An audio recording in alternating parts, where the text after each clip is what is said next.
नमो अरिहंताणं नमो सिद्धाणं नमो आयरीयाणं नमो वज्रायाणं नमो लोये सौमिसाहूणं। जय बोलो अनंतानंद सिद्ध परमेष्ठी भगवान ने की, इस वंदनीय महावीर भगवान ने की, परम पूज्य गुरु दिव्याचार्य श्री विराग सागर जी महामुनि राज की, परम पूज्य श्रवणी आचार्य श्री विशुद्ध सागर जी मुनि राज की, अहिंसा में विश्व धर्म की जय बोले उपाध्याय श्री 108 वंदन सागर जी मुनि राज की जय बोले विश्व के मुनि राज की जय। महानुभाव, जिज्ञासा समाधान के अंतर्गत अपना पूजन संबंधी जिज्ञासाएं चल रही थी, जिसमें पानी छानने की विधि के बारे में बताया गया था। किस प्रकार हमें पानी छानना चाहिए, पानी छानने की जो मर्यादा होती है वो मर्यादा कैसे कैसे बढ़ती जाती है। जब सिंपल साधारण तरीके से पानी को छानते हैं तो उसकी 48 मिनट की मर्यादा हो जाती है, और जब हम उसमें लौंग को चूरा करके या सौंफ को चूरा करके या चंदन को डाल देते हैं जिससे उसका रंग और स्वाद बदल जाता है तो उसकी 6 घंटे की मर्यादा हो जाती है। हल्का गर्म करने से 12 घंटे की मर्यादा और तेज उबाल देने से 24 घंटे की मर्यादा उसमें पानी की हो जाती है, ऐसा हमने जाना। उसके बाद उसमें जीव की उत्पत्ति हो सकती है, उसके बाद भी उसमें जीव की उत्पत्ति हो सकती है, ऐसा नहीं कि वो जीव की उत्पत्ति ना हो। तो ये अभिषेक बताया गया। अब इसी मतलब पीने बताया गया। अब इसी पानी की संबंधित जिज्ञासा है कि क्या भगवान का अभिषेक हम कच्चे पानी से कर सकते हैं। जब कच्चे पानी की मर्यादा है कि मर्यादा आपने छान लिया तो उसकी मर्यादा हो गई है, तो क्या उससे अभिषेक कर सकते हैं। तो देखिए, एक अपेक्षा कर सकते हैं, अपेक्षा कर सकते हैं, लेकिन करना नहीं चाहिए। कर सकते हैं लेकिन करना नहीं चाहिए, क्योंकि 48 मिनट बाद पानी अप्रासुक हो जाता है। आपने जितनी देर में तो आपने पानी लाए और लाकर आपने कलश भरे, पूजा की द्रव्य वगैरह लगाई और भगवान को विराजमान करने के लिए जो आपने स्तोत्र मंत्र पढ़े, मंगलाष्टक पढ़ा, उतने में ही 48 मिनट हो गए, वो तो अप्रासुक पानी हो गया, उसमें तो जीव उत्पत्ति शुरू हो गई। इसलिए इस अपेक्षा से बताया गया कि कच्चे पानी से अभिषेक नहीं करते हैं, उसको प्रासुक ही कर लेना चाहिए। तो अप्रासुक हो जाता है, अर्थात जीव उत्पत्ति उसमें होने लगती है। और मंदिर जी में गंधोदक कितनी देर तक रखा रहता है, काफी देर तक रखा रहता है, जो जीव राशि के कारण लेने योग्य नहीं रहता। अब उसमें जीव उत्पत्ति हो गई तो कैसे उसको लिया जाए। जी परंपराएं जो लोग बनाते हैं ना, ये अपने यहाँ की बनाई गई नियम है कि लोग बड़े तीर्थ क्षेत्रों में जाते हैं तो वहां से गंधोदक ले आते हैं। किसके लिए? बोले घर के लिए। सम्मेल शिखर से जाएंगे तो गंधोदक लेके चले जाएंगे, या कहीं बाहर से जाएंगे श्रवण में बोला गए तो वहां से गंधोदक भर के ले आएंगे, और वो गंधोदक क्या करेंगे, उसका उपयोग करेंगे। गंधोदक को अपने घरों में छिड़केंगे, कोई कपड़े में गीला करके ले आएगा गंधोदक, फिर उसको गीला करके जब तक सूख जाएगा, जब तक आप आओगे तो वो सूख जाएगा। तो अब लोग क्या कहेंगे, उसमें गंधोदक है, उसमें गंधोदक है, और उसमें साधारण पानी डाल के उसको पुनः गीला करके और सबको बांटेंगे। बोले गंधोदक है, गंधोदक है, गंधोदक है। वो तो सूख चुका है, पानी तो बास बन के उड़ गया, खत्म हो गया, अब उसमें कहाँ बचा गंधोदक। फिर भी लोग ऐसी रूढ़िवादी बना के बैठे हैं कि ऐसा है। तो इसलिए यहाँ पर कहा गया कि कच्चे पानी से अभिषेक हमें नहीं करना चाहिए, क्योंकि वह गंधोदक काफी देर तक मंदिरों में रखा रहता है। इस कारण से उसमें जीव राशि उत्पन्न हो जाती है और वो लेने योग्य नहीं बचता है। प्रतिमा जी या वेदी पर कुछ हिस्सों में पानी लगा रह जाता है जो जीव हिंसा में कारण बनता है, और गर्म पानी लगा भी रह जाए, अगर गर्म पानी लगा भी रह जाए तो 24 घंटे उपरांत पुनः अभिषेक हो जाता है। अगर कच्चे पानी से आपने अभिषेक किया तो कहीं ना कहीं पानी रह गया और वो 48 मिनट बाद तो उसमें जीव उत्पत्ति होना शुरू हो गई, तो वो हिंसा का कारण बन सकता है, जिससे जीव हिंसा नहीं हो पाती। अगर हम 24 घंटे से उबला हुआ पानी और अभिषेक करते हैं तो उसमें जीव हिंसा नहीं हो पाती। इसलिए भगवान का अभिषेक हमें कैसे करना चाहिए? प्रासुक पानी से, गर्म पानी से। अगर आप गर्म पानी से करते हैं तो उसकी मर्यादा बढ़ जाती है। वरना एक तरीका और आपको एक सिर्फ बताते हैं कि लोग 12 बजे के बाद गंधोदक को विसर्जन कर देते हैं। मंदिरों में अक्सर 12 बजे तक गंदोदक रखते हैं, और कहीं कहीं की बात अलग है, वरना 12 बजे तक मंदिर खुले रहते हैं और मंदिर में जो गंदोदक आदि होते हैं उसको 12 बजे विसर्जन कर दिया जाता है। इसलिए हमारे यहाँ 12 बजे तक विधान है कि 12 बजे तक द्रव्य चढ़ाएं तो अच्छा है, 12 बजे के बाद द्रव्य आदि नहीं चढ़ाना चाहिए। तो उसका रीजन पूछा गया क्यों नहीं चढ़ाना चाहिए, तो वो इसलिए नहीं चढ़ाना चाहिए, और कोई ऐसा कोई रीजन, खास रीजन नहीं है कि कोई बड़ा रीजन हो कि दोष लग जाता है, ऐसा नहीं है। उसका सिंपल सा रीजन है कि 12 बजे मंदिर बंद होने लगते हैं, और जब मंदिर बंद होने लगते हैं तो माली वगैरह सफाई करने लगते हैं। उनका सफाई का समय होता है 12 से 3 का जो समय है ना, वो सफाई का समय होता है, और उस समय या तो उनका खाने का समय होता है, वो खाने पीने चले जाते हैं।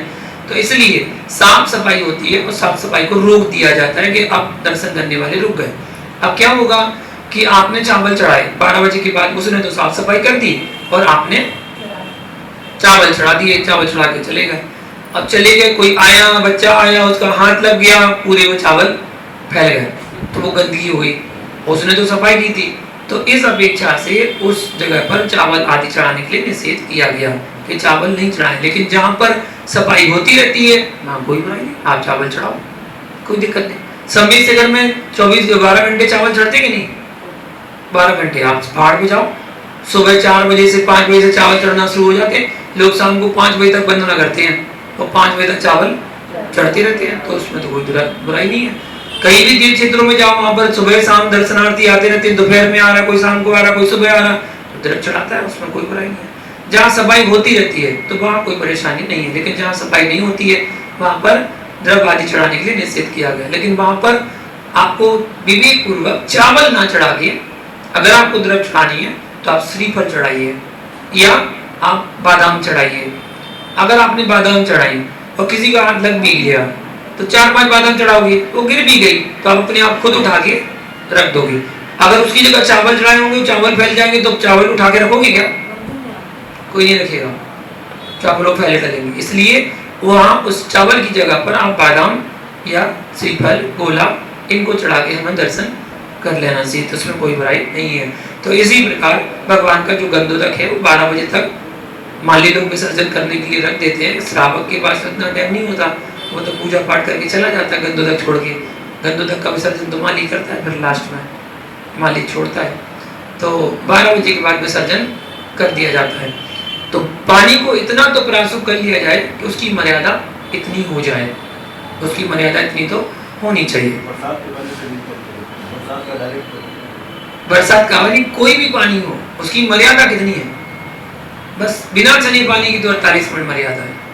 बिना छना पानी छान लिया तो बिल्कुल छाना हुआ पानी 48 मिनट की मर्यादा उसकी होती है, बिना छना पानी की तो करना नहीं चाहिए। अब वो देवोकृत हो रहा है, लोग कहते हैं देवोकृत हो रहा है, भैया वो बारिश का समय है, अब बारिश हो रही है, खुले में प्रतिमा विराजमान है, ऊपर से पानी गिर रहा है, सो देखो बोले पंचनी पानी सबसे हो रहा है। अब क्या करें, ये छत्ता लगा के खड़े हो जाएंगे आप, वो तो हो रहा है, सो रहा, बारिश हो रही है, बारिश का पानी गिर रहा है, गोमटेज बाहुली वाले के ऊपर गिर रहा है, लगातार बारिश हो रही तो लगातार पानी गिर रहा है, तो वो उसका कोई जवाब नहीं, उचित नहीं है कोई, वो तो खुले की मूर्ति है, वो बात अलग है। ये बारिश का पानी जो इकट्ठा करते हैं, हाँ उसका कर सकते हैं, लेकिन उन्होंने कहा बारिश का डायरेक्ट, वो तो कोई दिक्कत नहीं, पानी तो पानी है, उसको तो आहार में चलाते हैं, मर्यादा, लेकिन वही है कि मर्यादा जिस समय आपको उपयोग करना है उस समय उसको छानो, उपयोग कर लो जिस समय आपको। वरना बारिश का पानी है क्या, चलिए बताइए, बारिश का पानी है क्या, अगर आप खुलासा करना चाहते तो सुन लीजिए, बारिश का पानी है क्या। आपने एक गिलास पानी लिया, ठीक है, उस एक गिलास पानी को पिया, आपने अपनी प्यास बुझाई, आपको लगा कि आपने अपनी प्यास बुझा दी, वो पानी जैसे उधर में गया, पेट में गया, वो क्या बन गया, मूत्र बन गया, ठीक है, अपनी पर्याय बदल दी उसने, पहले शुद्ध जल था, प्योर शुद्ध जल, अब क्या बन गया, वो मूत्र बन गया। अब उसको हमने बाथरूम में गए और बाथरूम में उसको विसर्जन कर दिया, छोड़ दिया, गया पानी, वो वहां से गया नाली में गया, नाली से बहकर गया बड़ी नाली में गया, बड़ी नाली से बहकर गया नहर में चला गया, नहर से बहकर गया नदी में पहुंच गया, नदी से निकल के गया तो समुद्र में पहुंच गया, समुद्र से वाष्प बन गई, वाष्प बन के बादल ने ग्रहण कर ली और बादल ने बारिश बरसा दिया, और आपने कटोरे में लिया, बोले शुद्ध पानी है, क्या है? बारिश का पानी शुद्ध होता है। पानी तो वही है, बस घूम रहा है, चक्र चल रहा है बस। अब वही पानी फिर से गिलास में आ गया, आपने फिर से पी लिया, वो फिर से वो चला गया। अस्तित्व समाप्त थोड़ी हो रहा वस्तु का। वस्तु का अस्तित्व कभी समाप्त नहीं होता, वो अपनी पर्याय बदलती रहती है बस। द्रव्य तो शाश्वत है। खराब नहीं होता होगा। खराब वो तो पर्याय बदल गई ना, पर्याय बदल गई। लाडो सुनाकर ये सब साइड में 365 दिन यूज कर लेते हैं। खराब कोई चीजें ऐसी होती हैं जो जैसे बारिश का पानी है, उसको एकत्र किया जाए तो उसको शुद्ध माना जाएगा, उसको एकत्रित करते हैं तो उसमें खराब नहीं मानते। कभी कभी ऐसा माना देखा जाता है, मैंने भी खुद अपनी आंखों से देखा है कि एक जगह का पानी ऐसा है, उसको बोतल में भर के लाए, पानी की बोतल में भर के लाए और 1 साल तक उसको भर के रखा रहा, उसमें जीव उत्पत्ति नहीं हुई।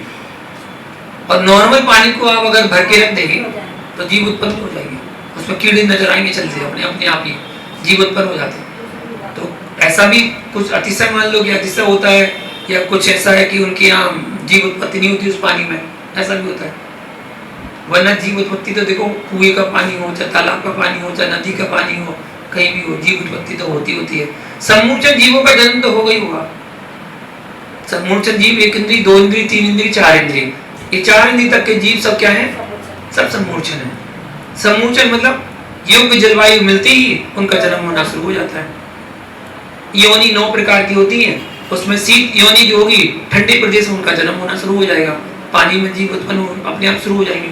आप कुछ भी नहीं करो तो जीव उत्पत्ति हो जाएगी। लोग मिनरल वाटर को शुद्ध मानते हैं, बोले बिस्लरी का पानी है, बिल्कुल शुद्ध है, बिल्कुल प्योर शुद्ध है। कमाल है, कितना शुद्ध है। कितने दिन पहले भरा गया था उसमें? 6 महीने का मर्यादा था। चलो हम कहते 1 महीने की मर्यादा हो, 1 महीने पहले भरा। 1 महीने पहले एक बोतल में पानी भर दिया और उसको फ्रीजर में ठंडा करने के लिए रख दिया। और गर्मी का मौसम था, आपने कहा भैया पानी की बोतल देना, उसने पानी बोतल दी, आपने उसका ढक्कन खोला और पी लिया। 1 महीने पुराना पानी पी लिया। और घर पे अगर 1 दिन 2 दिन पुराना पानी दे तो गुस्सा होना शुरू हो जाएगा। और बाजार में 1 महीना पुराना पानी पी लिया और बड़े चाव से पिया, बोले क्या बात है, क्या ठंडा पानी था, आनंद आ गया है, कितना पुराना पानी पी लिया। पैसा लगा उसको पैसा लगा ना, हाँ सही बात है, पैसा लगा। सम्मित से घर में वही नीचे वो तलाटी में जाओ तो 25 रुपए की बोतल, और ऊपर जाओ पहाड़ में तो 50 रुपए की बोतल, और बड़े अच्छे से देते हैं। क्यों? 25 रुपए ऊपर ले जाने के ना, 25 की बोतल तो है ही, 25 ऊपर ले जाने की तो 50 रुपए की होगी। सब मर्यादा खत्म हो जाती है। उन्मर्यादित अगर आप पानी पिए तो बीमारी भी ना हो। जितनी भी बीमारी होती हैं अपने जीवन में, वो सब शरीर से उत्पन्न होती है। और शरीर से संबंधित जो बीमारी है वो सब पेट से संबंधित है। हर बीमारी पेट से उत्पन्न होती है। क्यों? क्योंकि जो पेट में जाएगा वो बीमारी पैदा करेगा। और पेट में जाएगा कैसे? मुंह से। भाई खाओगे तो यहीं से। अब जैसे खाओगे अन्न जाएगा अंदर, अंदर जाके वो बीमारी उत्पन्न करेगा। अब बड़े बुजुर्गों ने ऐसी थोड़ी कहावत बना दी। फिर जैसा हम खाते हैं वैसे हमारे विचार होने लगते हैं, वैसा हमारा मन होने लगता है। जैसा खाओगे अन्न वैसा होगा मन, और जैसा पियोगे पानी वैसी होगी वाणी। तो इसलिए हम अन्न पानी को अपना अच्छा बनाएं, अन्न पानी हमारा अच्छा हो। जैसे मैंने कहा ना, खाने पीने के लिए कभी मैं मना नहीं करता, खाना पीना आपको जो खाना पीना खाओ, लेकिन विवेक से तो खाओ। विवेक से खाओ। कुछ भी चीज खाना हो तो उसमें पता करो पहले किसने बनाया है, कब बनाया है और क्या क्या डला है। बस ये 3 प्रश्न के जवाब आपको मिल जाए, खा लो आप। ये 3 चीजों के जवाब भी तो मिलते नहीं है। कब बनाया पता नहीं, कब बनाया, सुबह बनाया, दोपहर बनाया, शाम को बनाया, कल बनाया था, गर्म करके दे दिया आपको। आपने तो बढ़िया मसाला डाल के उसमें सौंफ डाल के गर्म करके बढ़िया तड़का लगा के आपकी प्लेट में दे दिया। आपने तो उसको 5 उंगलियों को चाट चाट के खा लिया। अरे वाह, वो तो कल का रखा था, उसका तो फेंकने वाला था। उसने तो अपने पैसे निकालने के लिए, माल थोड़ी फेंकेगा, वो पैसा लगा रहा है भाई होटल वाला, ऐसे थोड़ी फेंक देगा, सब वसूल कर लेगा वो, ऐसे नहीं करता। ये कब बनाया? दूसरा, किसने बनाया? अंदर जो बावर्ची बैठा है वो कौन बैठा है? हिंदू है, मुस्लिम है, सिख है, ईसाई है, कौन है? आपको पता ही नहीं है, किसी को नहीं पता। इतनी जो शादियां होती ना, शादियां होती हैं जिसमें वेटर लगे रहते हैं जो आपको पर्स करके खिलाते हैं, कौन होते हैं वो? कुछ नहीं पता कौन से होते हैं, कोई भी हो सकते हैं। वो तो 500-500 रुपए वाले होते हैं, उनको 500-500 रुपए मिलते हैं। कॉलेज के बच्चे होते हैं, कॉलेज की बच्चे पार्ट टाइम में आते हैं, 2 घंटे 3 घंटे सर्व करना है, 500 रुपए मिल रहा है, बस 500 रुपए लिए अपना मोबाइल में बैलेंस डलाएंगे, काम आएगा। 2-3 घंटे के लिए उन्हें बस केवल ड्रेस चेंज करके पहन के खड़े होने हैं, टोपी लगा लेनी है, बस आराम से अपने करके 2-3 घंटे बाद अपने कपड़े चेंज करे, चलेगा अपने काम खत्म। ये तो बच्चे होते हैं। वो बच्चे कौन है, कैसे हैं, पता नहीं, क्योंकि अच्छे दिखने वाले बच्चे तो बेटर हो नहीं सकते। आप देखो कितने अच्छे बेटर होते हैं, दिखने में सुंदर दिख रहे हैं, बढ़िया सबको दिख रहे हैं, वो बेटर का काम करेंगे क्या? वो पार्ट टाइम वाले काम है, जो बाहर से आए हैं, पढ़ने के लिए आए हैं, अब टाइम पास खर्चा निकालना है, 500 रुपए मिल रहे हैं, ले लो 500 रुपए, करना क्या है, ऐसे होते हैं। और उनकी ना अपन को पता किसने खिलाया, कौन है पता नहीं है, किसके हाथ का खा रहे हैं पता ही नहीं है, तो किसने बनाया, कब बनाया, उसमें क्या क्या डाला, क्या पता आपको? उसका स्वाद बनाने के लिए उसमें क्या क्या चीज डाली जा रही है, आपको कुछ पता नहीं है। उसका स्वाद बस जायका अच्छा होना चाहिए, क्योंकि जितना अच्छा माल टेस्ट में लगेगा ना व्यक्ति को, उतना बार बार आएगा वो आपके यहाँ। इसलिए उसका काम क्या है, टेस्ट डालना। और टेस्ट कैसे डालेगा भाई, इधर उधर की चीजों में डालेगा। आजकल वो सीरा मीरा बनता है, पता नहीं किसका है, और नॉन वेज कहते हैं उसको, नॉन वेज सीरा होता है वो, अब क्या डालते हैं मुझे उसका सही नाम नहीं पता, लेकिन इसमें डालते हैं जो सब्जी वगैरह बनती है उनमें डालते हैं, सॉस वगैरह होता है, वो सॉस जैसा होता है, तो उसमें डालते हैं। तो क्या बना, किसने बना, कैसे क्या क्या डाला, कुछ नहीं पता, वो बस खाना शुरू, इसलिए बीमारी शुरू। जितनी भी बीमारियां होती हैं सब खाने संबंधी होती है। अब ये मत सोचना कि शुद्ध खाना में कोई बीमारी नहीं होती, ऐसा नहीं है, क्योंकि शुद्ध खाना आज वर्तमान के समय में नहीं है। शुद्ध खाना जिसको अपन शुद्ध बोलते हैं ना, वो खाना भी शुद्ध नहीं है। कैसे, उदाहरण के तौर पर देख लो भाई, अब चौकी में आप आए, चौकी में मुनिराज क्या लेते हैं हार में, घिया, मतलब लौकी, टिंडा, परवल, तोरई, टमाटर, यही तो है, इसके अलावा तो कोई सब्जी नहीं है, ठीक है, तो ये शुद्ध होती है, ये शुद्ध होती है, दो के बनाते हैं। शाम को तो लौकी इतनी सी होती है और इंजेक्शन लगा के इतनी हो जाती है, रात को इंजेक्शन लगा दिया, बस सुबह देखी तो लौकी इतनी बड़ी हो गई, बस। अब वो लौकी बाजार में बिक नहीं आई, आपने खरीद ली चौके के लिए और लाके आपने चौकी में बना दी, शुद्ध है वो, केमिकल डला उसके अंदर, केमिकल से बनाई गई है वो, केमिकल से तो लंबा कर दिया गया। तरबूज में इंजेक्शन लगा दिया, लाल हो गया, अंदर से तो अभी कच्चा था, लाल हो गया। आम को धो दिया, आम बिल्कुल हरा भरा हो गया। जो बिल्कुल रद्दी क्वालिटी सब्जी हो गई, पुरानी दिख रही है, बिल्कुल वेस्ट हो गई है, उस सब्जी को केमिकल के पानी से डाला, धोया, हरा हरा हो गया, बस हरा हरा बिक रहा है, बोले ताजी ताजी है, ताजी ताजी है, आपने ताजी समझ के ले ली, वो तो केमिकल युक्त है, अब कहाँ से शुद्ध रहे।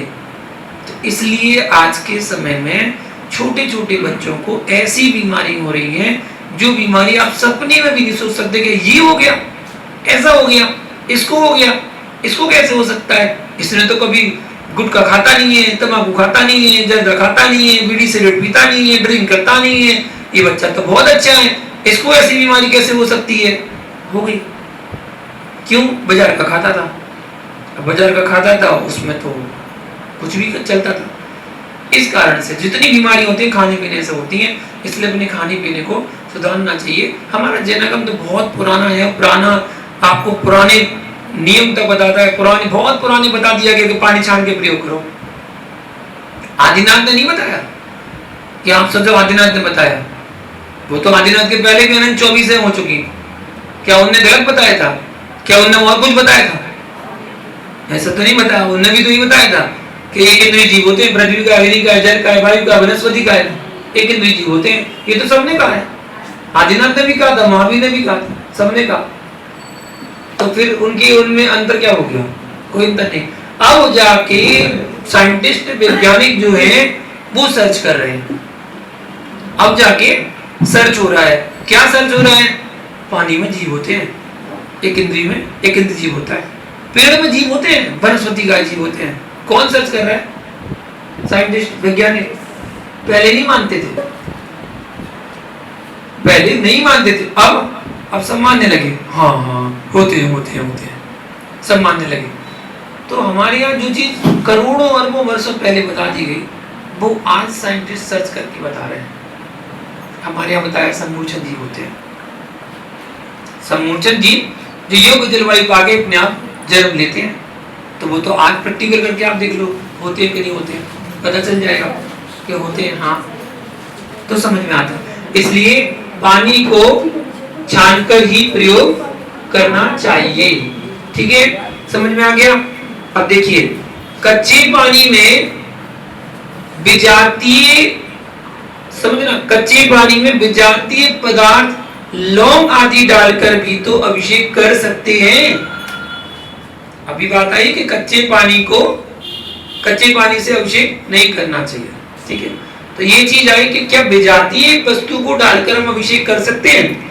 हाँ कर सकते हैं, हाँ कर सकते हैं। लेकिन लौंग आदि डालने का यह बिल्कुल मतलब नहीं है कि बाल्टी भर पानी में 2-4 लौंग डाल दी हो गया प्रासो।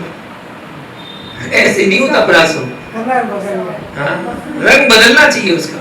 ऐसे नहीं होता कि बस आप पानी लाए भर के 1 बाल्टी पानी और उसमें आपने 2-4 लौंग डाल दी, बस हो गया पानी प्रासो हो गया। बोले लौंग डाल दी हमने, लौंग डाल दी नहीं।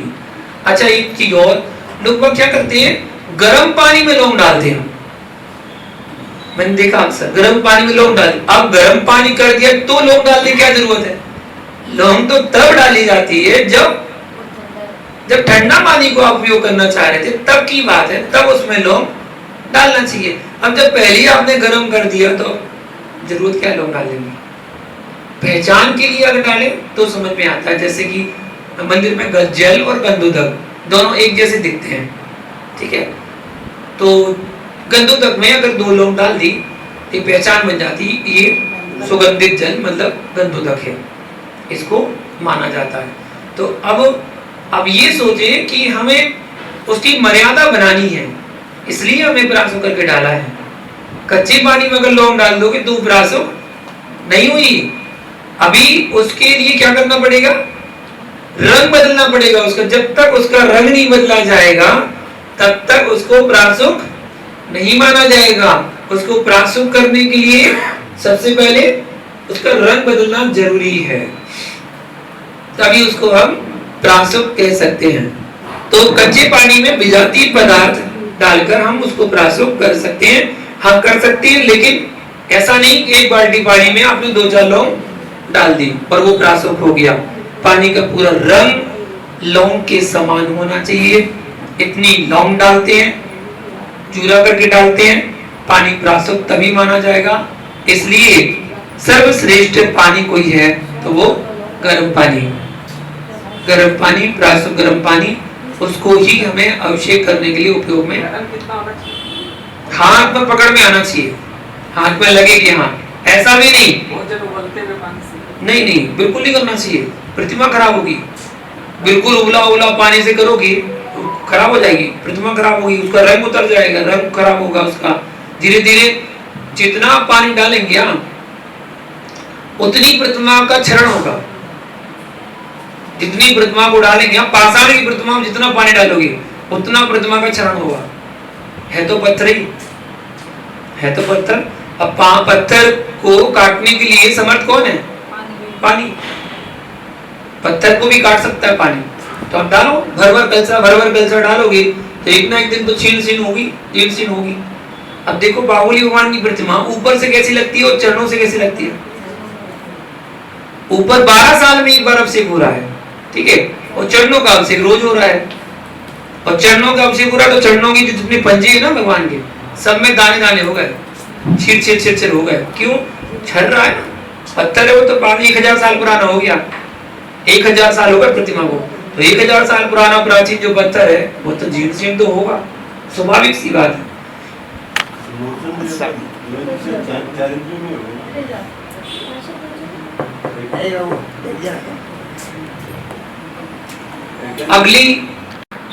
अगली जिज्ञासा को जानते हैं कि जब गर्म पानी ही सर्वश्रेष्ठ है तो फिर पानी प्रासुक करने की विजातीय पदार्थ मिलाने की विधि क्यों बतलाई है?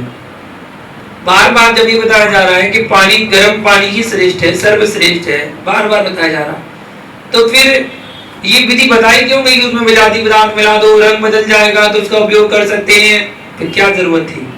तो भैया वो इसलिए बताई जा रही है कि द्रव्य क्षेत्र काल भाव के अनुसार, अर्थात जहां पानी गर्म करने की सुविधा नहीं हो, एक क्षेत्र में हम पहुंच जाएं तो वहां अभिषेक पूजन से वंचित ना रहे।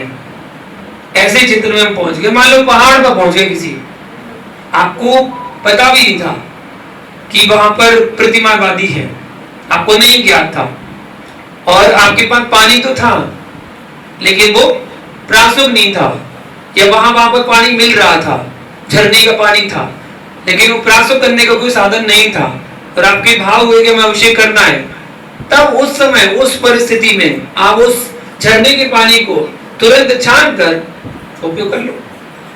तुरंत छाना, उपयोग किया और अभिषेक करके गंध तो बना लिया, तुरंत गंध तो लिया और विसर्जन कर दो।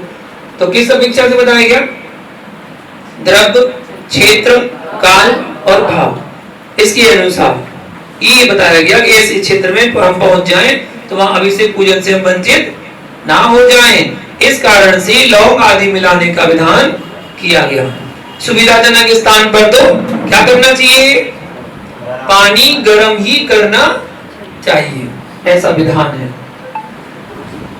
क्षीर सागर के जल से जन्माभिषेक करते समय देवताओं ने तो पानी छाना नहीं था। जिज्ञासा कहने वाला भी क्या विचार मन में बचा लेता है। जब क्षीर सागर से भगवान का अभिषेक हुआ था उस समय तो देवताओं ने छाना नहीं था पानी, और अब छानने की बात कर रहे। तो भैया क्षीर सागर के जल में जीवोत्पत्ति मतलब त्रस और स्थावर जीव नहीं पाए जाते, उसमें जीव होते ही नहीं है, वह सदा ही प्रासुक रहता है। इस कारण से क्षीर सागर के जल का ही प्रयोग किया जाता है, ऐसा विधान है। तो क्या पानी छानते समय छन्ना हेडपंप में लगा सकते हैं? हेडपंप में, बोरिंग में डायरेक्ट लगा सकते हैं, छन्ना हेडपंप में भी लगा सकते हैं, लेकिन पानी भरने के उपरांत नल से तुरंत छन्ना अलग करके उसकी जीवाणी को यथा स्थान पहुंचाना चाहिए। जहां से पानी आया है वहां जीवाणी उसकी पहुंचना चाहिए, जो हमने पानी छाना है। छन्ना नल में बना रहने से क्या होता है? घरों में तो नल में बांध दिया, बस फ्री, एक बार बंद गया, जब तक वो पीला ना पड़ जाए ना तब तक वो छन्ना बंद ही रहेगा, या उसमें छेद ना हो जाए, पीला हो जाए और छेद हो जाए उसमें, जब अनछना पानी गिरने लग जाए ना उसमें से, अब बोले छन्ना चेंज कर दो भैया, फट गया है। भैया छन्ना लगा लगा सूख जाता है, यह अविवेक है। अब सोचो जरा, वो छन्ना जो नल में बना रहा उसमें अनंत जीव उसमें छनते रहे और वो सब उसमें मरते रहे, ये अविवेक पूर्वक क्रिया है। और वैसे भी नल में छन्ना ठीक से नहीं लगता, कितनी अच्छे से बांधने की कोशिश करो, अच्छे से नहीं बनता, अगल बगल आजू बाजू से तो अनछना पानी भी निकल जाता है, निकल सकता है। इसलिए पात्र में ही छन्ना लगाएं तो बड़ा उत्तम है। पहले जिस पात्र में पानी को छानना है उसमें छन्ना लगाएं और उसमें पानी को आराम से विवेक पूर्वक छाने, जिससे पानी बिल्कुल उसमें गिरता रहे। ऐसा नहीं जो आजकल चलने लगा, बहुत परिस्थिति ऐसी खराब होती जा रही है, साधुओं के आहार में भी ऐसे पानी को छानने लगे। डायरेक्ट समरसेल का, बोरिंग का पानी डायरेक्ट उनको किचन में फिटिंग करवा रखी है, वहां पर बस बटन बोरिंग का चालू किया, किचन में पानी डायरेक्ट आ रहा है बोरिंग का, और उसमें छन्ना बना हुआ है, उसका नल का बटन खोला, पानी भरा और उपयोग करने लगे चौकी के पानी का। ऐसे पानी का उपयोग नहीं करना चाहिए, थोड़ा सा विवेक का ध्यान रखना चाहिए। कुएं की जिनवाणी तो कुएं में कर सकते हैं, ठीक है। अब हेडपंप की जिनवाणी कहाँ करना चाहिए? कुएं की तो कुएं में कर सकते हैं। अब हेडपंप में जो आपने पानी छाना, क्योंकि कुआं आपके यहाँ है नहीं है, तो अब क्या करना पड़ेगा, हैंडपंप था, और उसकी जिनवाणी क्या करेंगे, कहाँ करना चाहिए उसकी जिनवाणी, तो नल की जीवाणी पास में ही बनी स्वच्छ साफ कीचड़ रहित बहती हुई जो नाली है जिसमें स्वच्छ है, उसमें देखिए अपेक्षाकृत कर सकते हैं, वरना लोग क्या करते हैं, छाना और छन्ने को वहीं के वहीं निचोड़ दिया, करा क्या है, वहां से बचाया सो यहाँ मार दिया, वहां से बचाया सो यहाँ मार दिया। अगर थोड़ा सा उसमें छना पानी करके निकाल देते तो हो सकता 10% 20% तो बच ही जाते, वो तक तुमने उसको मरोड़ दिया और सारे जीवों को वही मार दिया। तो इसलिए कहा गया कि अपेक्षाकृत कर सकते हैं, यदि जीवाणी नहीं करते हैं तो पानी छानने की परंपरा का लोप हो जाएगा। लोगों के पास एक कुतर्क है कि पानी अब इस समय कहाँ छनता है, पानी इस समय कहाँ छनता है, इस समय पानी तो छनता नहीं है, अब नहीं छनता तो क्या करें बोले। तो इस अपेक्षा से भैया बच्चों को आज भी हम पानी छानने का जो विधान है वो तो कम से कम बताते रहो कि पानी छानना चाहिए, ऐसे छानते हैं पानी, भले नहीं जान पा रहे आप पूरी जो तरीका है उस तरीके से अगर नहीं जान पा रहे तो कम से कम जितना बन रहा है उतना तो कराओ, उतना तो बच्चों को सिखाओ, जिससे पानी छानने की परंपरा का लोप ना हो जाए। इसलिए जीव रक्षा के भावों को प्रबल बनाए रखते हुए क्रिया हमें करना चाहिए, पानी छानने की जो क्रिया है। इस प्रकार पानी छानने के बारे में हमने जाना। आगे जो जिज्ञासा है वो अष्टद्रव्य संबंधित जिज्ञासा को जानेंगे, किस प्रकार हम द्रव्य को चढ़ाते हैं, कैसे चढ़ाते हैं, क्या फल होता है, उसके बारे में कल जानेंगे। आज के लिए इतना है। जय बोलो पारसनाथ भगवान की जय।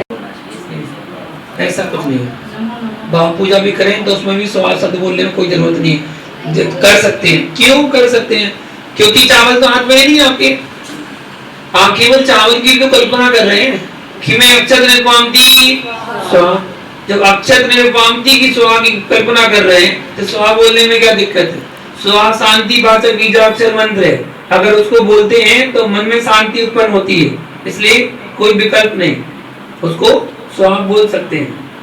दूसरा महाराज जी, कई लोगों का ऐसा मानना है कि जैसे अपन धोती दुपट्टा नहीं पहने, इस कपड़े में जैसे सुबह धुले कपड़े पहन के मंदिर गए तो बोलते हैं कि अष्टद्रव्य से पूजा नहीं करना है इस कपड़ों में, इसका क्या विधान है? इसका विधान है कि विधि पूर्वक शुद्धता पूर्वक हमें अष्टद्रव्य की पूजा जो है धुले हुए वस्त्रों से और धोती दुपट्टा पहनकर ही हमें करना चाहिए। जब धुली हुई द्रव्य से पूजा करें तो उसको धोती दुपट्टा पहनकर ही विधान पूर्वक विधि पूर्वक पूजा करें। दूसरे क्षेत्रों पे जाते हैं तो वो वैसे ही करते हैं। साड़ी पहन के आ जाती तो घर से साड़ी पहन आप वो बिना धुली तो पहनती नहीं है ना, नहीं जेंट्स का एक साड़ी तो रिपीट करते ही हैं। नहीं देखो जो है ये तो श्रावक का अपना खुद का विवेक है कि किस विवेक से पूजा पाठ करे और कितने विवेक से उसके भाव लग रहे हैं। सबसे बड़ी बात ये है, ठीक है, मेन हमारा धर्म कहता है भाव प्रधान है। आप किन द्रव्यों से किन भावों से द्रव्य को चढ़ा रहे हैं। अगर ऐसी बात करें तो फिर तो जानवर की बात कर लो कि वो मेढक ने कब नहाया था, मेढक ने कपड़े पहने थे शुद्ध के नहीं, वो तो जूठी द्रव्य चढ़ा रहा था, वो तो मुंह में दबा के ले जा रहा था, हाथ से तो लेके नहीं जा रहा था, मुंह में लेके जा रहा था। जूठी द्रव्य भगवान को चढ़ाना चाहिए। तो उसके भाव देखो ना कितने निर्मल भाव थे, और निर्मल भाव होंगे तो फल मिला उसको। महाराज जी भाव तो ठीक है, भाव को तो सब समझते नहीं है, सबकी क्रियाएं देखते हैं साथ। जिनको जो देखना देखने वाले लोग हैं उनकी क्रिया को देख के लोग इसने ऐसा नहीं किया, वैसा नहीं किया, वैसा नहीं। इसलिए तो कहा जाता है कि हम पहले अपना देखेंगे हम क्या हैं, दूसरे को मत देखें, क्योंकि हमारा जैनागम कहता है सो पर कल्याण, जैन धर्म का नाम है सो पर कल्याण। पहले अपना कल्याण करो, बाद में सर का करना, दूसरे का बाद में सोचना, पहले तो अपना देखो कि हम क्या हैं। अगर हम पूजा कर रहे हैं तो अपना देखेंगे हम उसमें पूजा में विवेक कर पा रहे कि नहीं, उसके बाद दूसरे को बोलने की कोशिश करेंगे, दूसरे को बताओ। यहाँ से पूरा पैरों में बहुत दर्द है हमारा, पैरों में पोतली है। बोले मैना सुंदरी ने तो श्रीपाल को पूरे शरीर में लगा दिया। तो कोड़ है आपको क्या? कुछ नहीं, पूछिए, उसको तो कोड़ था इसलिए लगाया, तुम्हें कोड़ है क्या? नहीं मतलब मान ला अच्छा, अभिषेक में धोती दुपट्टा ही क्यों? धोती दुपट्टा है क्यों? क्योंकि श्रावक की अभिषेक करने का पात्र गृहस्थ नहीं है, श्रावक की ड्रेस है, ठीक है ना। अगर कोई डॉक्टर बिना सफेद कोट पहने आपके सामने आ जाए, बोले हाँ जी क्या बीमारी है, वो आप क्या करेंगे? डॉक्टर साहब को बुलाओ पहले, डॉक्टर साहब को बताएंगे, ठीक है। और वो कोट पहन के आया, वो तो हाँ जी डॉक्टर साहब कैसे हैं, बहुत बीमार है, बहुत तरह। एक कपड़े पहने से डॉक्टर बन गया वो? एक वकील अगर काला कोट नहीं पहना होगा तो आप कैसे कहते हो वकील है वो? नहीं कह सकते आप। एक पुलिस वाला सिविल ड्रेस में आ जाए, कैसे कहते हो कि आप पुलिस वाला है? उसकी ड्रेस है, पुलिस वाले की ड्रेस है, डॉक्टर की ड्रेस है, वकील की ड्रेस है। अच्छा, स्कूल में बिना ड्रेस से चले जाए तो बाहर खड़े रहो, क्या कह देंगे? क्लासरूम के बाहर जाओ, ड्रेस पहन के नहीं आए, या फिर क्या कह देंगे? बर्थडे है क्या, मेरा ड्रेस क्या है ना। हर चीज की ड्रेस, ऐसे ही कलश करने की, अभिषेक करने की ड्रेस है। धोती दुपट्टा बिना अभिषेक आदि नहीं कर सकते हैं, ये विधान है। ऐसे ही महिलाओं को पूजा में बैठना है तो बिना साड़ी के नहीं बैठना चाहिए, साड़ी पहनकर ही पूजा आदि में बैठना चाहिए। श्रावक का ड्रेस कोई भी कलर का चलेगा। उत्तम जो कलर है उसको केसरिया रंग माना जाता है, केसरिया रंग में ही हमें भगवान का अभिषेक आदि करना चाहिए, उत्तम रंग। और बाकी तो हमारे विद्वान पंडित जी लोग हैं, वो हमारे लाल कपड़े भी पहन लेते हैं, कोई ग्रीन कपड़े भी पहन लेते हैं, कोई ब्लू कलर के पहन लेते हैं, कोई ज्यादा बड़े विद्वान होंगे तो काले कलर के पहन के आ जाएंगे और कहेंगे लो हम तो काले कलर ही पहन के आ गए। उनसे बोलो क्यों भैया काले कपड़े का पहने? मालूम क्या कहेंगे? साधु का रंग है। किसका रंग है? साधु का रंग है। पंच परमेष्ठी में साधु का रंग काला होता है, इसलिए पहन लिया काला रंग। तो 5 कलर है, तो 5 कलर में कोई से पहन लो, तो वो उनकी अपेक्षा करते हैं, उनकी बुद्धि है। लेकिन सबसे उत्तम जो है वह केसरिया रंग है, पीला है। और अच्छा हो तो धवल वस्त्र, धवल वस्त्र मतलब श्वेत वस्त्र, सफेद वस्त्रों में भगवान का अभिषेक आदि करें तो उसमें कोई बुराई नहीं है। अब यहाँ कुछ विधान परिपाटी बना देते हैं कि भेद करने के लिए कि क्या करें, तो बोले अभिषेक करने के लिए पीला और आहार देने के लिए सफेद। बस थोड़ा सा भेद हो गया, जैसे हम सूखने भी डलेंगे ना, एक साथ बहुत सारे धोती दुपट्टे डाल दिए तो बोले भैया सफेद कपड़े हैं, ये आहार के हैं, इनको नहीं पहनना, पूजा वाले पहनो अपने। तो विधान कर दिया अलग कि भाई आहार देना है तो सफेद धोती दुपट्टा पहनना पड़ेगा, ऐसा होता है। तो इसमें मतलब ये नहीं कि आप पीले में नहीं दे सकते हैं, इसको रूढ़िवादी मत बना लगे नहीं अब तो सफेद में ही देना पड़ेगा, ऐसा नहीं। वो तो व्यवस्था के लिए कि जिसमें मिक्स ना हो कि ये खाने के हैं ये उसके हैं अभिषेक के, ऐसा नहीं। बाकी कर सकते हैं, पूजा के कपड़ों में भी आप आहार दान कर सकते हैं, दे सकते हैं, लेकिन भोजन नहीं करना, उन कपड़ों में भोजन नहीं कर सकते हैं।